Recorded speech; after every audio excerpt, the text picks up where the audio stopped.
and it's always a pleasure to come your way on Sunday nights with Scorecard. It's been a great weekend for Ghanaian players everywhere. In the English Premier League, it's been a week of shocks, really. Chelsea Football Club have been giving a rude awakening. Liverpool continue to wallow in their woes. Real Madrid rattled a little. Barca left it late. So there's a lot to digest as far as football is concerned. On the local scene, the Black Meteors have advanced to the next stage of the Under-23 AFCON qualifiers. DR Congo will be the next opponent after overcoming Mozambique. The Ghana Premier League also resumed this weekend. Accra Hearts of Oak have a new coach, so a lot to digest on the show. My good friends are here. Let's take a quick break. When we come back, I'll introduce them, and then we'll enjoy some highlights and some analysis together. Welcome back to Scorecard here on Citi TV. My name is Benjamin Nketia. Coach Christopher Nimley is here looking sharp as ever. No more. I had to. Oh, Charlie. I've never been this happy. I know how you do it on Sundays. Look, I've never been this happy. It's a long time since I'm happy. Look. Baya fue, baya fue, Chelsea baya fue, Jizane wa, portable. You composed a song purely for Chelsea.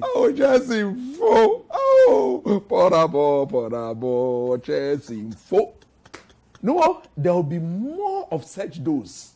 Are you kidding me? I'm telling you honestly, they know.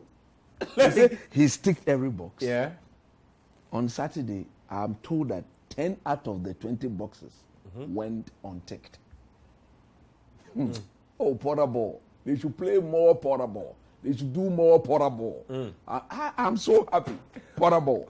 We'll get into it a lot more. Susu Graham, welcome to the show. Thank you. I like that. So you're happy now? Oh, I'm in a good mood. It's a good weekend.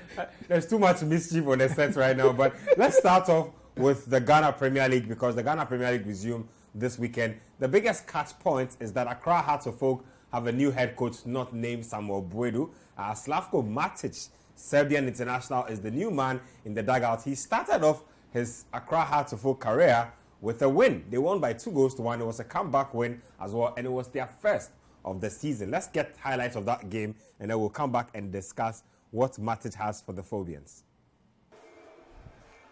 Bounce ball in, looking for Prince Owusu. He beats Inkum to it, goes for goal, and that's a glorious finish. Magnificent goal scored by Prince Owusu Kwabna. Brilliant stuff. Hearts nil, Gold Stars 1. Where did that come from? I tell you what, that is a magnificent finish, but it's from just that hopeful ball from the goalkeeper, and that Inkum misjudges the flight of the ball. Ayi as well is way off his line because he anticipates Inkum gets to the ball first. But what Kwabena Owusu realizes that the goalkeeper is off his line, and so he just bends that ball into the back of the net. Now here is Kosa. Awako, and they get the equalizer. Hatzabok grabbed the equalizer, and it's Isaac Mensah stepping off the bench. 77 minutes, Hearts 1, Gold Stars 1. Hatzabok have found what they were looking for. Mvo Tanga started the attack, and he also played a huge part. And then look at the overlapping run around Kosa. Kosa plays him through. Striving to get there, he finally casts the ball back. Awaku miscues it, but it falls well for Isaac Mensah. Two players actually, Hassan could have scored. Isaac Mensah could have scored, and it's Isaac Mensah who threw himself at it. Here is Glasson Awako, now Obin Jr. Glasson Awako, heavy touch from Awako, but that's a clumsy challenge from Farouk. He says he went for the ball. We have a second look at it. It looked a very wild challenge from hindsight. I think he threw himself at it, but he probably caught the ball. When you look at the direction of the ball, was that high? I don't think it was. I think it's a very heavy tackle, yes, but I think it was low enough and firm, and it caught the ball away. Free kick coming up. Awako!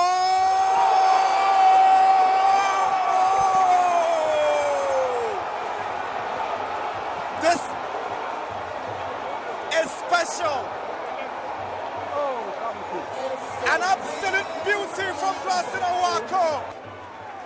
Gladson Awako special. Once the ball left his boots, he just knew it was going to hit someone on target. Goalkeeper's reaction was late. The ball isn't bending into the corners. You struggle to see why the goalkeeper doesn't reach it, but it's powerful. And when they are down and when they are tested, it's the captain that steps up. So Gladson Awako showing glimpses of the brilliance that made Accra Hearts of Oak so desperate for his signature. There haven't been a lot of those moments, but that's just one of them. 3 points in the bag, first win for Matic. Let me start with you, Coach. Matic gets up on the board. He comes in first game, he gets 3 points for them. It's their first win of the season, so This is significant. Obviously, it's very hard to say that you've seen this or that in his very first game, but what are you expecting from him? I mean, joining the season midway, taking over a group of guys who are not your players. How do you go about, getting the team stabilized and getting House of Oak to where they need to be? I think very simple. What he really needs to do, and for me, I watched this game, it's very simple. He's not rocked the boat. When I say he's not rocked the boat, he's not done wholesale changes to the personnel. He's stuck with those that Samabodu started working with. And he's trying to guide them through their strength and then impose his identity. The performance wasn't that fluid. There were some patchy and dodgy moments in that game. So I'm very sure that having watched the team play competitively for the very first time, he will now begin to get a fair idea of what each and every player will present to him. He will need more games to get to know the boys better. But one thing that he needs to point out, that goalkeeping is not acceptable. The goal has to be conceded. If I'm the coach, I change the goalkeeper for the next 6 games. I give the next goalkeeper the opportunity to go and do better. Because what was he thinking about? Where was he going?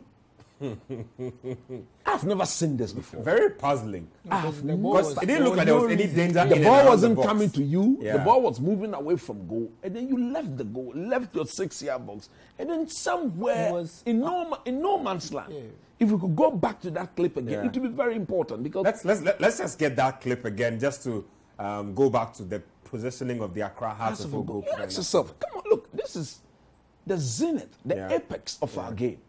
This is the topmost level of our game. So if you are watching a Premier League game and our keepers or a player is making this quantum of error, look at this again. Just look. What is he doing there? He's almost outside the box. What is he doing there? He's literally almost outside the box at a point. I mean, it's a very good finish, but he made it easy. Of course, he made it very easy. And I'm sure the striker was shocked to see the goalkeeper. Very shocked. What is he doing here? Once you give a professional player that space and the pole is very open, he's got to punish you. And I'm saying, and for me, I was very happy when Hasselhoff conceded from such, because look, such errors, kindergarten should not be entertained. Because at the end of the day, can you see this guy or this goalkeeper playing for Hasselhoff in the Champions League and committing such a blunder?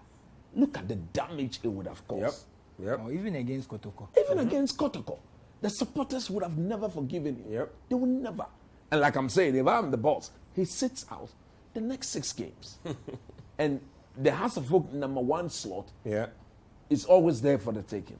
There's a Forenji, there's Richard Atta, and in that pegging order, this is the goalkeeper who is virtually forced his way in becoming the now #1. He wasn't the #1 at all. So if you've been given the opportunity to prove yourself, you don't commit such crime. Can I ask you a question? Why 6 games? Why not 3? Why not 1? No, 6 games. Normally, if you have gone for the coaching courses, that is what they will tell you. That is the awakening. If you look at somebody like Harry Maguire, the way he's been treated, he messed up the first 2 when he got dropped. Even for him, it will go beyond 6. Had Varane not gotten injured, he wouldn't step in. Normally, that is the minimum punishment to put sense into the head of a player. If he misbehaves, 6 games is a long time to sit out. Yeah, that's why I was asking. 6 games is the minimum. You feel it. You feel it because, you see, the correction is there to refine and is there to get him to understand that that is not acceptable at all. So when you recall, you see what has happened. When Luke Shaw messed up. Yeah. And Malacia was introduced. He got play until he also messed up. And then, look, that is how you build a team. But like I'm saying, if I'm the boss, he sits out the next 6 games. So just quick thoughts on that Gladson Awako free kick. Now, he's had a pretty decent career, been outside the country, come back, had a controversial spell with Accra Hearts of Oak there. Just thoughts on that type of technique. We don't see that a lot in our local league, like guys scoring directly from free kicks like that. It's great technique, and the commentator was downplaying and saying that the keeper should have done better. I don't think that was the case at all. Once you get over the wall and it's on that side, and the keeper has covered that much ground to get across, maybe his position could have been better, but it's a very good free kick. You see where it goes. It's not like it goes straight at the keeper and it goes through him. The keeper dived. Proper bend. Yeah, it was a very good free kick. Yeah. And then just to add this, if you're Hearts of Oak, if you've got this player in your fold, these are things you should be playing for. Because it is within him. We've seen him. Maybe they should play for a lot more fouls in and around at the edge of the box so that he come and slot those in. Because it's clear that if you give him 3 of such opportunities in a game, he will hit the target twice. So if the keeper fails to make the save, the ball is in the back of the net. Or even he might parry it, rebound. And somebody connects. Well, Accra Hearts of Oak doing really well there, getting 3 points on the board. It wasn't an easy 3 points, but in the end, they got the job done. Let's have the results for match week 4 in the Bet Power Ghana Premier League. So there you have the full slate of results there. Bechem United beating Kotoku Royals by a goal to nil. In Swatchaman winning 3-0.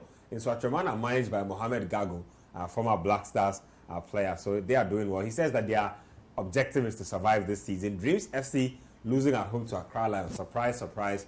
Dreams are a pretty strong team at home. And then Mediama, led by David Duncan, also losing at home to Adriana Star. So Adriana winning. If you know how the Ghana Premier League is, it's extremely tough to win away from home. So to go and win in a place like Takwa is a very, very big deal.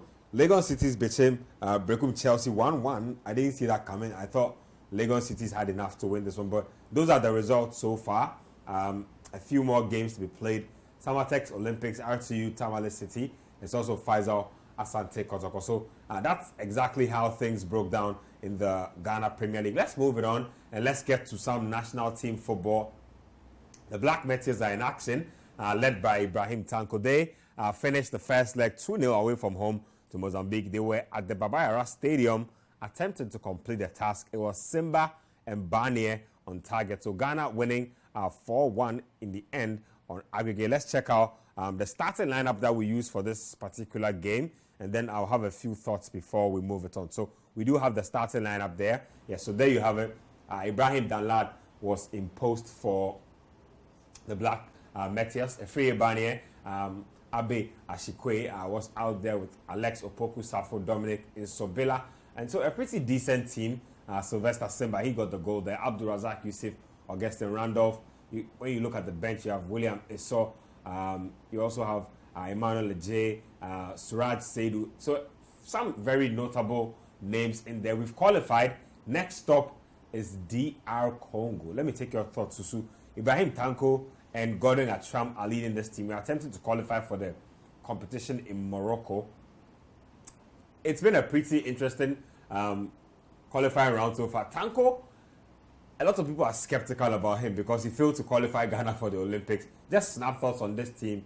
Efree Barnier away from Hearts of Oak doing the magic for the national teams again. Well, he's been the standout player for the local Black Stars and the under-23. He keeps delivering, keeps performing.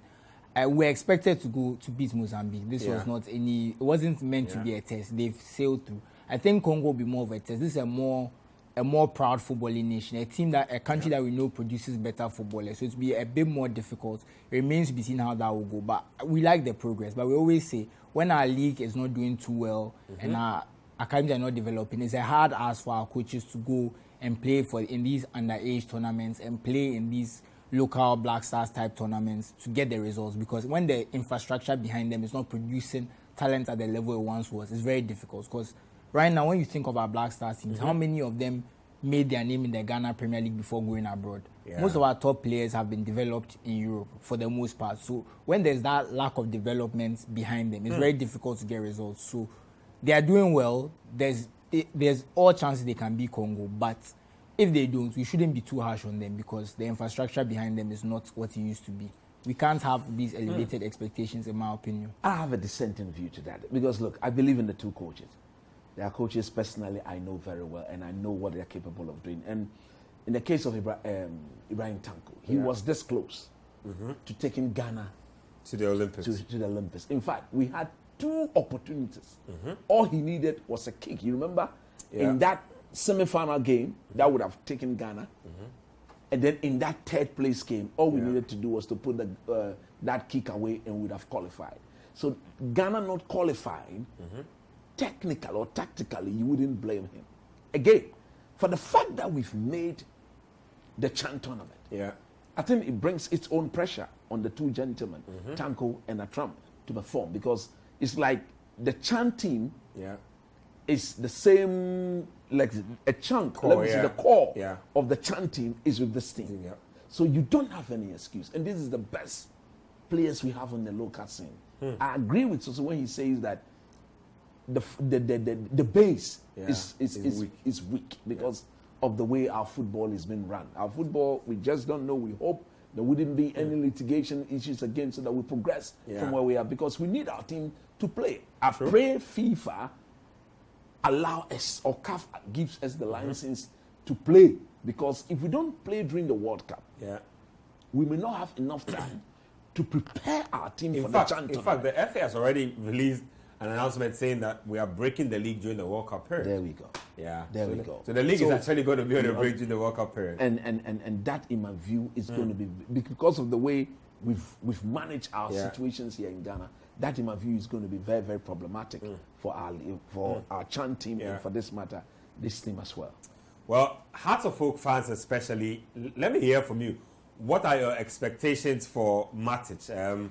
What did you make of your team this weekend? Send us your thoughts on Twitter, also via text. I'll read out a few of your messages. Chelsea fans, how are you feeling following the entire baptism from Brighton? You know, Graham Potter getting baptized by his former side. Liverpool fans, what do you think? I have made my stance very clear.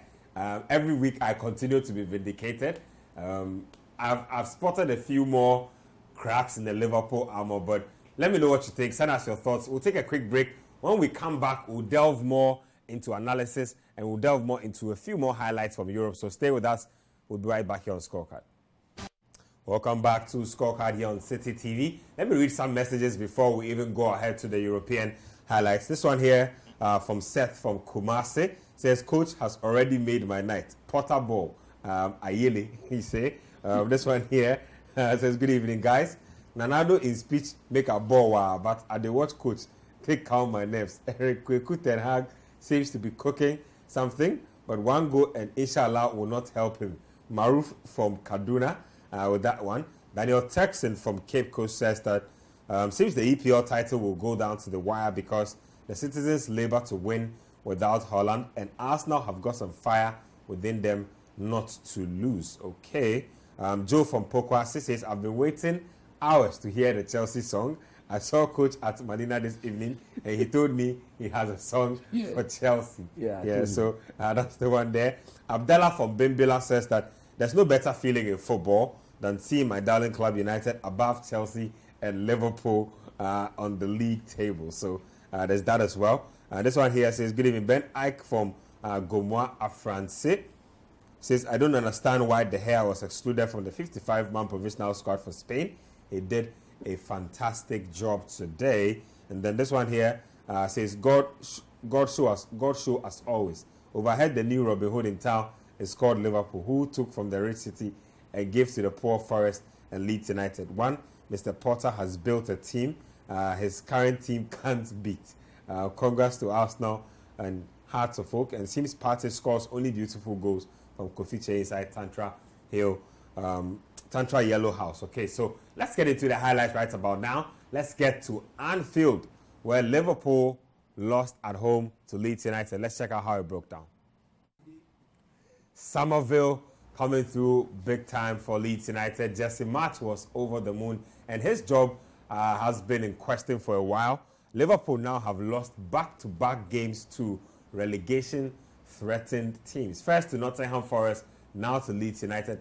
That was just after winning 3-0 against Ajax away in the Champions League. It's crazy what's going on. Coach, what's going on with Liverpool? To be honest with you, this is what you call... Beat Man City, beat Ajax, can't beat Nottingham Forest and Leeds United. Yeah, this is what you call a proper soccer punch.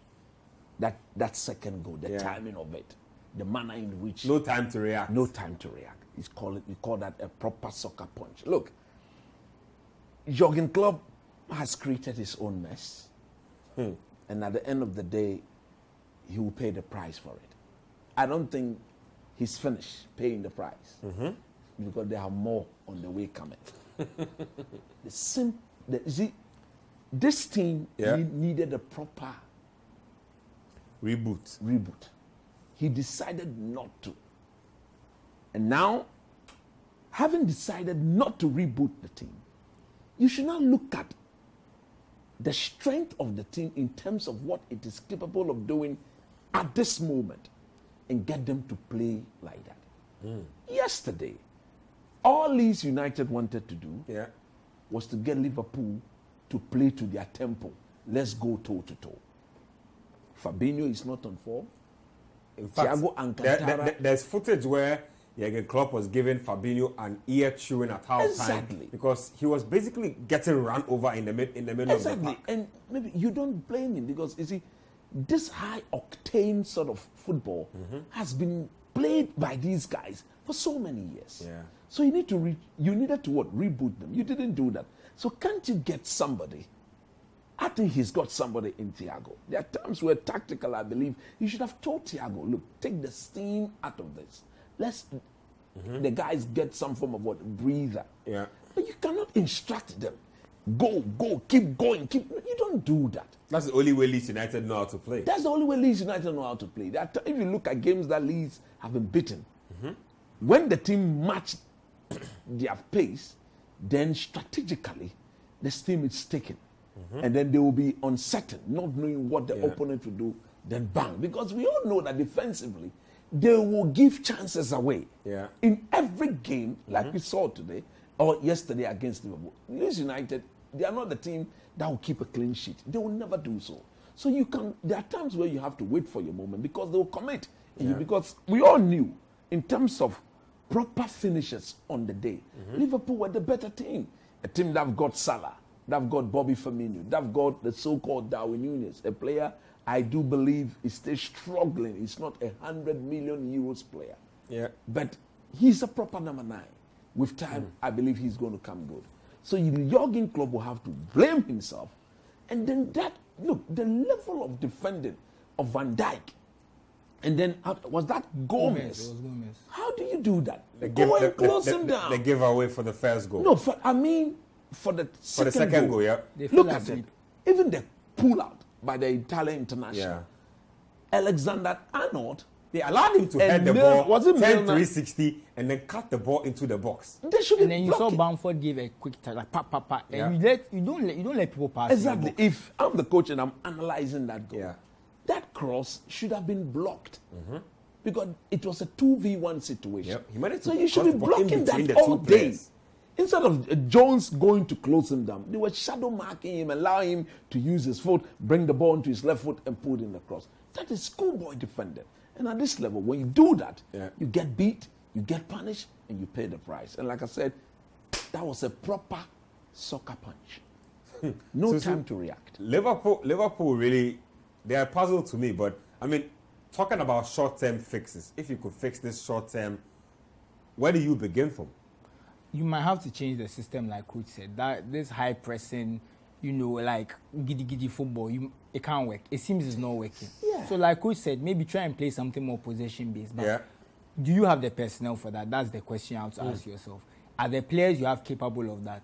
Maybe a 4-2-3-1 might be the answer. Maybe you try Darwin Núñez up top, Firmino at the 10, Salah on the right, maybe Fabio Carvalho on the left. Something like you just have to try and change something, do something different. They need more ideas because it just looks like going forward they are struggling. And the press is off. That's one of their main problems. And you are playing a high line on top. So if you are playing a high line and you are not pressing, you are making it very easy for teams to get in behind you. And we've seen that happen a lot this season. So maybe drop the defensive line a bit deeper.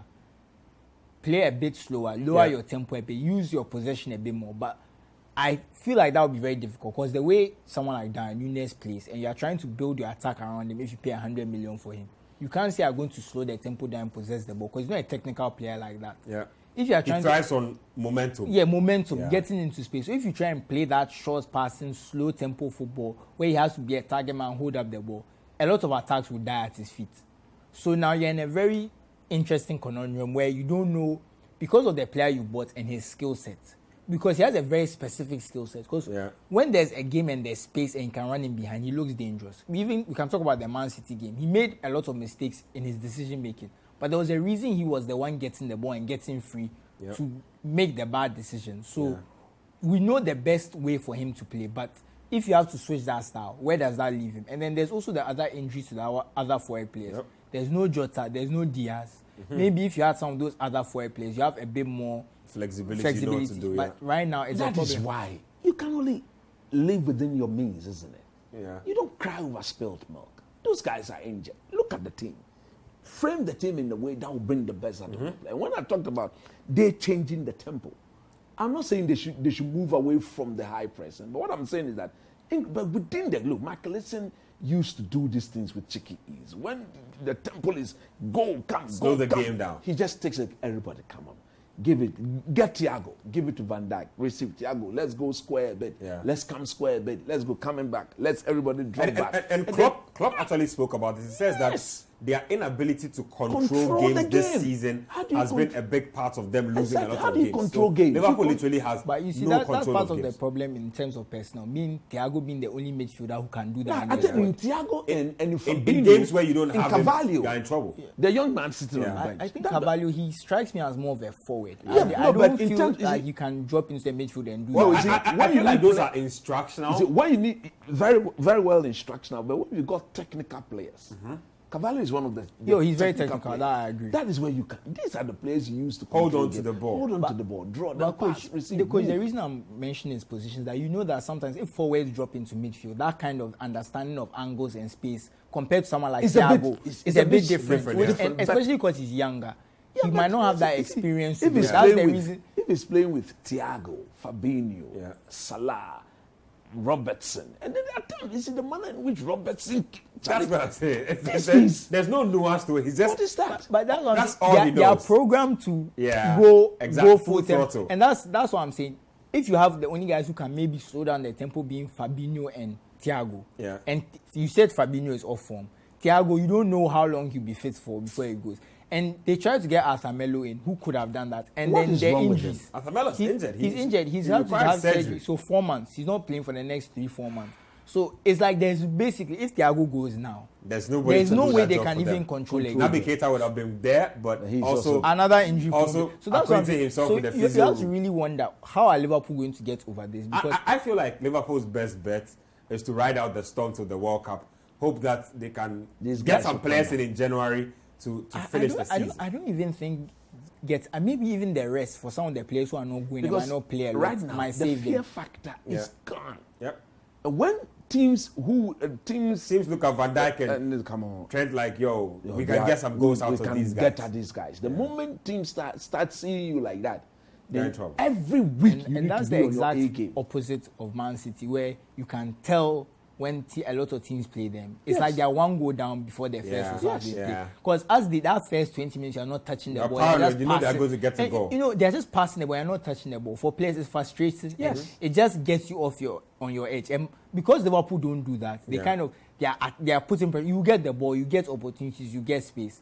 Because a Man City, and this is something Man City often do, if Man City take the lead, they almost never give it up. Liverpool like this. Liverpool are always the first to concede in their games nowadays. And I think if you look at maybe their last 10, 15 games in the league, they've conceded first in like the 10 or 9. And if you're a top team, you don't want to be chasing games so often. So there's a lot that needs to be fixed. But I don't see it as that bad in the sense that because of the quality of players you have and the quality of Klopp, just one tiny detail changing can get them back on track, but the title is forgotten. But I want to see where they are by the time the World Cup comes. There's about 2 games left until the World Cup. Let's see how close they are to fourth. If we can see that it's a big gap that's insurmountable, I think Klopp has to go. I think that's where I stand on this. That depending on where they are when we break for the World Cup, that's when they should decide what to do with club. If they are close enough, it might be a bit early. But if you can see that there's a gap that cannot be overcome, you have to then the manager needs to go. Okay, let's get to that game at the Amex. Brighton and Hove Albion were welcoming their former manager Graham Potter back into the fold. It was supposed to be a game where Graham Potter knew this team inside out, and so he was going to bamboozle them, but looks like the players recognized his tactics even more than he knew them. So it was an absolute class act from Brighton and Hove Albion. Check it out against Chelsea. So Chelsea making all kinds of elementary errors there, getting smacked all over the place by Brighton. This is what I call proper Potter ball. You mean Potter ball? Potter ball. No more my label. This is proper Potter ball. Potter ball, Potter ball, Potter ball, Potter ball, Potter ball, Potter ball. This is what I call proper Potter ball. I can't believe this. No, but this Potter ball. Look, no desire, no determination, everything dead. I don't remember the last time I saw Chelsea this way. When the game started, I felt that for the fact that this manager was coming back to his former employer, that alone should have told the Chelsea players that the Brighton team, the new coaching staff, the entire supporters on the day will be up for it. So no lackluster performance from Chelsea would have gone unpunished. Because you took away their manager, you took away their backroom staff, you did not only take the manager, you took Kukurudu. Raskuku. I've told him to go and baba the hair. He doesn't want to baba. He's in the hand the ball. He's forgotten about it. You took all these people. And you got battered. That was how bad. That's a big statement. Of course. I wouldn't have said, if I'm a Chelsea player, I should be pumped going to this game. But look at Thiago Silva. He started the game, lots of errors, lots of mistakes. Very sloppy, very slow. Look, I will be shocked should Chelsea extend Thiago Silva's contract. Well, it's been spoken about already. That's what I said. I will be shocked because look, I think he's actually been one of their better defenders. No. You see, he's using lots of this, which is laudable. But the pace of this game, a lot of sometimes they pay. I mean, depending on the team, if you are playing do you Brighton, remember that West Brom game when he first came? Yes. He has games like that sometimes when it's a bit too physical for him and he just can't keep up. And you remember the Leeds United one too. He and Khalid Koulibaly where they were in 6s and 7s. Yesterday, go watch him again. And Brighton play at that kind of tempo, very high octane, very quick and all that. He couldn't live with it. He was bad on the ball, but he recovered a few times on the line clearances and stuff. Those on the line clearance, it was because he had committed the mistake quickly. But look at the last goal. Simple clearance. No more Alpine. He was gassed. He was completely gassed. That is the word. Gassed. Breathing in 6 seconds. Breathing by heart. He was calling in more oxygen. His lungs were so. Oh my goodness. Thiago Silva. Let him go. Still a good defender. I'm not saying he's not good. You can use him for your Champions League nights. He can come in for your big game nights. Carabao Cup. But look, if you're going to rely on these guys, you can't rely on him. And then look, Loftus-Cheek, he needs to. Charlie Kumupadia size. Look at his physique. He plays like a girl. Very lackadaisical. Very sluggish in possession, in tack. Look, I don't remember a big player like that when he's getting into a physical battle. He's the one rather pulling his legs out of those tackles. Who does that if you're a midfielder? In this game, look at Casemiro. Look at the figure of N'Golo Kante. He goes into tackles with intention of winning it. They didn't know what they were about. Again, the Potter ball man made some very important mistake that needs to be pointed out on this program because that is what we do here. Against United, his plan A, very shambolic. United should have punished them. And then he quickly recovered after 30-something minutes and brought in Kovacic. And people applauded him. Yes, he needed to be applauded. But if United had been clinical, he would have been crucified. Yesterday at Brighton, he went back three. And if you don't have your first choice back three and your first choice wing backs, he needed to do something different. So by the time he realized, all Brighton was doing was to high press them and then attack the space that the wing backs were exiting. And that led to one mistakes. And even if you are playing that wing back system, I think sometimes if you want to go attack, you may play one winger and one natural defender. And why Two natural wingers is very dangerous. And why did you decide to use Raheem Sterling and Pulisic? the hairdresser, Kukurudu? Kukurea. He played him as a left centre But he back. used to do that quite a bit when he was at Brighton. No, He actually but- used no, to do no. it quite a few times. Yes, but see, if you have the regulars there, where do you play In him? fact, just back to that United game, he played him again as part of a left-sided three-back system. And then he took got exposed. He had to take him off before the first half ended. But that's what I'm saying. I used to notice this when he was at Brighton. That I was thinking, I used to see him play Cucurella, and I was thinking to myself, this Cucurella guy, I would never want to play him as a centre back. At all. He doesn't really have the height. He's not. He's not physical enough. Defensively, he's not good. He's a wing back or a left back. Because at least left back, if you are not a bit, you can at least recover. There's someone behind. But left centre back, I feel like is a bit too much responsibility. But he's been doing it since Brighton. So once the guy came, he's going to do it again. Exactly. So he presented Chelsea to be crucified. And for me, like I said, oh Chelsea, Chelsea, James Sanewa. My only worry is that they didn't complete the Ayoko. There's no name for 4-1. Oh, man. Suzu, Let me take your thoughts on Graham Potter, though. I mean, is this a sign of the fact that he might not be the guy? Because getting battered 4-1 is a big statement. Or is it early days yet? The reason I'm not too... Coach rates and value concerned. The reason I'm not too concerned is the nature of the goals. I think sometimes when you see like, especially goals 2 and 3, very lucky for Brighton. On another day, those don't go in. And some of the chances the players also miss. If they are taking those chances, we'll see a different game. So I'm not too concerned. Results have been pretty good so far. So I feel like it's a bit early to, if we see more performances like this where they show up and they don't know what they are doing, they are completely played off the park, and we see it week in, week out for a while. Look, let me remind you, they were playing off the park against Aston Villa.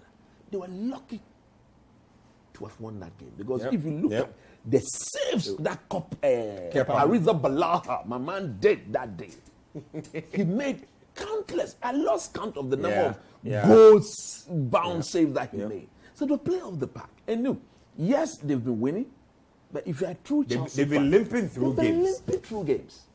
When they went to Milan, there was an early red card. Of course, you need to capitalize on your numerical advantage. I applauded them for that. But in the Premiership, they win against Crystal Palace. It took that last minute bet from Gallagher. They were not convincing. You understand? So let's see how it goes. You also have to say this is a new system and a new coach. So let's give them that time. And typically, the truth is, it can take you almost a whole season to implement a new system. So you need time. Benefit of the doubt. It's because they themselves, when I say they Porter ball. No matter how one they need to calm down. Calm down, and we all buy into, like we mind you, we've calmed down with Ten Hag ball because the first 2 games woke all of us up. If you come and say Ten Hag, you'll be Ten Hagged. Let's get into more highlights. Let's get to Manchester City this time around. They were up against Leicester. It was a big game. Leicester City had seen some sort of resurgence. They were hoping to replicate the form against City. City were without Erling Haaland. It was a bit problematic, but they got the job done. So Leicester City, huffing and puffing. They did their best. Their best wasn't enough. So quick thoughts on Leicester. Is this what you expected from them in this game? Did you think they had an upset in them? I didn't think they had an upset in them, but it's an encouraging performance considering how bad their defense had been up until the last. Daniel Mase actually played a really good game. And up until the last few weeks, their defense has been very poor. But I think they had kept 3 clean sheets or 2 clean sheets before 2 clean sheets prior to the game, and they only conceded 1 goal. It's not like Man City did have chances, but there wasn't any chance that I could say that, maybe apart from the Gundogan one, that I could say that they should have been in the back of the net. So I think it's a creditable performance. They've done well in the sense that they've limited Man City. They had some ambition going for it. They put a bit of pressure on the City goal. So considering all we've heard about Brendan Rodgers in the last few weeks, about how he should be sacked, how Leicester are not doing well, it's a nice slow progression. They seem to be getting better, but they are still nowhere near where they want to be, and they shouldn't be where they are right now because their defending for most of the season has been shambolic. So they need to fix the defense quick, and this performance gives me hope that against the lesser teams, the teams that are less likely to overwhelm you, where they'll have some of the ball and they can play their own football, they'll be a bit better. But credit to them, but Man City got the result in it, and it was a brilliant free kick, of course, from Kevin De Bruyne. That free kick was top notch. Nobody's stopping that all day. If he repeats that, no goalkeeper in the world is stopping that. I think, like Susu rightly said, Brendan Rodgers now has to respect the fact that defensively they've got issues. And I was happy when he respected that yesterday. So there was a proper game plan that will get City to have the ball. But tactically, we'll see whatever they are doing. Yeah. And in defending, if you can see what the opponent does with the ball, that is where you give yourself every opportunity of what? Defending properly. And I was happy when I saw the game plan yesterday. That's how you need to play against these guys, especially when defensively you are fan of shipping in goals. Okay, so that was the proper framework. But like, because man, that free kick, this game could have been very different. Exactly. And for me, look, look at the save at the that Tillemans, that Tillemans. Oh my God! Either side of Ederson is in the back of the net. I was seeing something about Ederson's save percentage being around 50-something%. And when you look at top keepers, they're usually in the low 70s, high 70s, and he's in their 50s. So that's something Man City should be thinking about. Ederson's shot stopping. And he doesn't get tested a lot too. So because it's even more worrying. Because they dominate the ball. And at the end of the day, one would have said that maybe that makes him a bit dull at times. So as and when the ball comes, it might be also the fact that they play such a high line that when teams do get forward, the amount of space they have and the chances they create are maybe better. That could also be part of that. But just quick thoughts on City playing without Haaland. They look very... Yeah, you see, they look pretty off. They look very predictable because everybody knew that they will not float the ball in the air. The only time they will do that is on a typical set piece or when Rodri have to sacrifice his defensive role and join the attack. Okay? But with Haaland, they can go on the ground, they can go in the air. So if you are defending against such a player, you don't know what is going to happen next. That makes them unpredictable. So we all clearly saw that, look, without him, they are a bit restricted. So if you can get your act well defensively, you can deal with them. But at the end of the day, too, it is nice as a team, Man City, to win games without him. So that it doesn't be like when he's not, we need him to perform. I think that the player that will cause them, he has caused them the title before, is Kevin De Bruyne. Because if you you ask Pep Guardiola, Haaland, Kevin De Bruyne, who would you want all day? He would choose Kevin De Bruyne. Because with De Bruyne, chances will be created like we saw yesterday. With Haaland, he will not score the goals if the chances are not created. So that's the difference between the two teams. And just to add on that, when you see Alvarez, the way Alvarez plays, he plays similar to Gabriel Jesus. Exactly. He's very similar to him in that way. But from what we've heard about him, he's a more reliable finisher, which is why they went for him in the end. But because he's similar to Gabriel Jesus, and we're watching the Arsenal game downstairs, and earlier in the day, a lot of people were complaining that he wasn't in the box enough. You know, sometimes you see my left back clearing the ball and stuff. It's commendable, but I guess for a lot of us, you want a striker in the box making things happen. So when you have the way City play and the other strikers don't really get into the box, because that's the difference between Haaland. Haaland, he doesn't want to. He will be where you need him to be. He's in the box. So when De Bruyne is playing all those crosses, anyone is playing, he's there. He wants to be there. But the other strikers are a bit more interested in going to play the ball. Doing that. Getting involved in the game. We watched some games. Haaland touched the ball 1, 2, 3 times. And he gets goals 8 times. And he can score 2. And how many strikers get? Because that's the thing. The service they get him, and it's interesting because we all thought he would struggle with that build-up part of the game. But Pepper said, forget about it. Don't worry about building the game. Just be in the box and it's working. And it's working great. So I like to see that there's that evolution for Man City. That when they have a striker who needs to be fed, they'll feed him.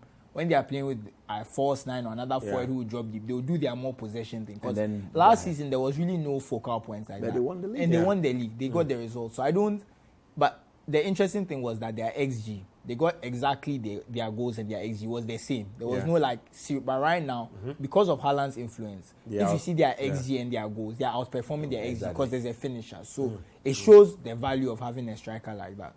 Erling Haaland fitting the script scientifically for Manchester City, even though he wasn't available. Let's take a break. When we come back, we'll check out those games from Arsenal. We'll check out the game from United and then perhaps Tottenham as well before we get into some other leagues around Europe. Stay with us here on Scorecard. Welcome back to Scorecard here on Citi TV. Let me read some messages that have come through. This one here says Potter will collect more Woto if from Arsenal if he plays Pulisic and Sterling as wing backs. He says that Trent Alexander-Arnold is not a defender. Van Dijk is more concerned about his head than defending. Klopp is proud and arrogant and too sentimental by playing these same players who are letting him down week in, week out and not trying to switch formation. Nathan with that one. He says, Coach, namely, today you have killed the show. This one here says, I don't agree with Coach saying we shouldn't extend Thiago Silva's contract. You can see clearly that he's our best defender after Reece James. They should keep him. They say he saves us a lot in games. I also think he's one of the top defenders in the league. You could see yesterday that the guy was just tired. And Potter also made a lot of mistakes, limiting Sterling's movement going forward. Kili Kwame from Adenta. This one here is from Manaman from Doma Ahinkro. Says that good evening, Ben and your crew. With the handiwork of Eric Ten Hag, I'm optimistic that United will rise to where we belong. Kweku from La Paz says that though Arsenal are still winning, I believe they need 2 more strikers in their fold. Fedals from Bimbila says, Coach always makes my night. United all the way. This one says, good evening, Ben. There are a lot of things I wouldn't blame Klopp for. Just look at the flaws of the players. How do you blame a coach for that? Well, create competition. Well, he trains for them week in, week out, and he should create competition. I've always said this. Liverpool's lack of among the top hierarchy in the Premier League, maybe United aside until recently, Liverpool were the one team that didn't have any competition in their team. Trent will play whenever, doesn't matter how bad he plays. Robertson same, that doesn't really help. Let's check out that game between AFC Bournemouth and Tottenham Hotspur. Bournemouth took a 2-goal lead. Some way, somehow, they managed to let Tottenham back into the game. Check it out. So Tottenham Hotspur, big-time comeback win for Conte. So let me take your thoughts on that. Conte's methods have come into question recently. Struggling in the Champions League a bit. He nearly dropped the ball in this one. Oh, yeah. Spurs have... I've said this many times. They are the least convincing team in the league a lot of the time. Nothing about their performances convinced. But you look at their table and they only were 5. I think they are third. They are third right now. And they only were 5 points off Arsenal. So they are a very results-based team. But a lot of the games you watch, you're thinking to yourself, how did they win this game? So, and honestly, that's the thing that shocks me. I'm not surprised by the results. I'm surprised by the manner. I expected a lot more from Conte because I'd say from all the Conte we've seen at Juventus, Inter, even Chelsea, this is probably the worst version of his football. Because at least those other teams, once in a while they control games, once in a while they attack. This team, you barely see attack. It's like they are just sitting in their own third, just waiting. They'll get the ball to Harry Kane, boom, to Son. It's just, I don't know. I don't know how sustainable this is, but it seems to be working when you look at the results. So if he says he won't change and they end up finishing third, they finished 4th last season, you think to yourself, well, they got the results, so what are we complaining about? But it just doesn't seem very sustainable. And I understand, and Spurs fans, they are known for their kind of, they want attacking football. They want to, dominate the ball. They want to move the ball forward, play one-touch passes. They want to be excited on the ball, and they are not really seeing that from Conte. So anytime the results slip, the fans turn on him immediately because... First of all, you're not giving us great football. You're not giving us great football. So the least you can do is win. Yeah. And some of the games they've lost, they've been, frankly, pathetic is the way to describe them. It's been very difficult to watch. Well, Liverpool failed to beat Nottingham Forest last weekend.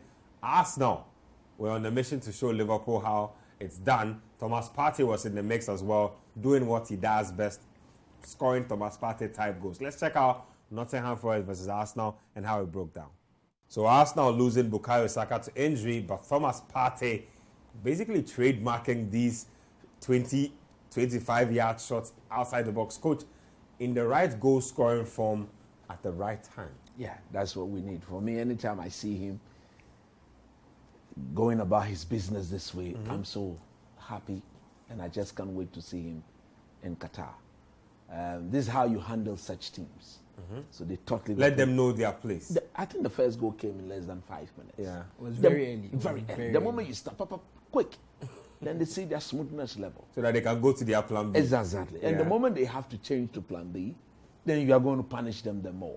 And But for coach, me, they actually came pretty close in the second half of the first half. Yeah, They but were decent. they were just- decent, but they couldn't take their chances. I feel like Arsenal had to raise their level in the second Yes, half. they did. Because they were No, very no, they- lethargic. no, they- Exactly. they Yeah. raised their maybe level a Arsenal lot. themselves, because Arsenal were that early coasting in the goal, first half. Yeah. that early goal Yeah. made them a bit comfortable. Yep. In fact, it Mikel wasn't shown Arteta- in the highlights, but Gabriel made a mistake. He basically passed the ball across the 6-yard box, and Yeah. Lingard It's got the within ball. him, isn't it? and, He's very capable of doing that. That Arsenal, I think he's the weakest link in that defensive Oh, 100%, setup. 100%. So going forward, I think they'll have. But I hear they've renewed his contract. I think. But this is how you handle. Honestly, Ben White should move back to centre back, play with Saliba, And then let Tomiyasu play the go right back, back. yeah. and then- But I can maybe see he he's does. playing because of the left-footed thing.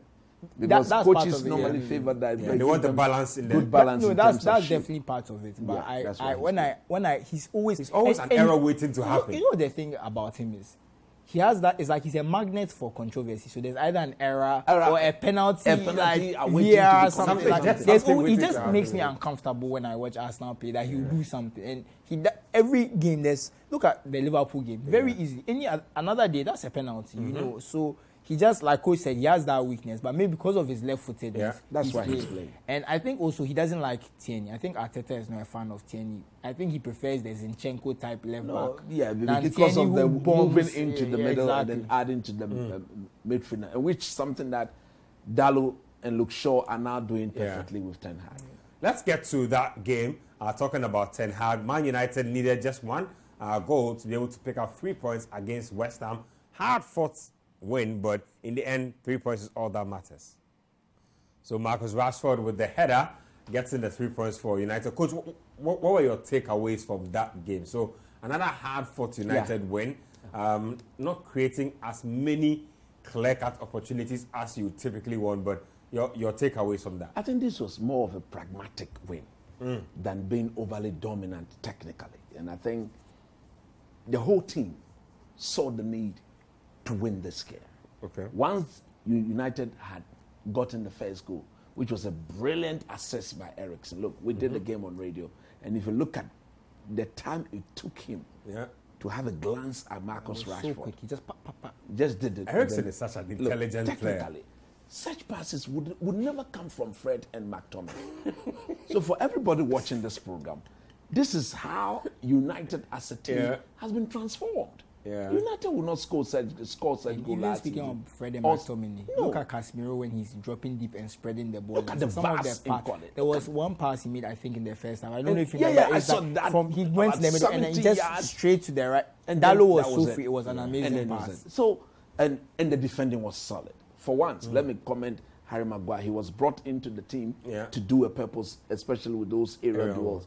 He did so well. Dalo was solid. And once again, the boy from Argentina, absolutely committed to every tackle. That is what you want to see. The butcher. The butcher. He goes in. There was a moment where he was struggling with Antonio, and Antonio told him, "Look, I'm heavier than you."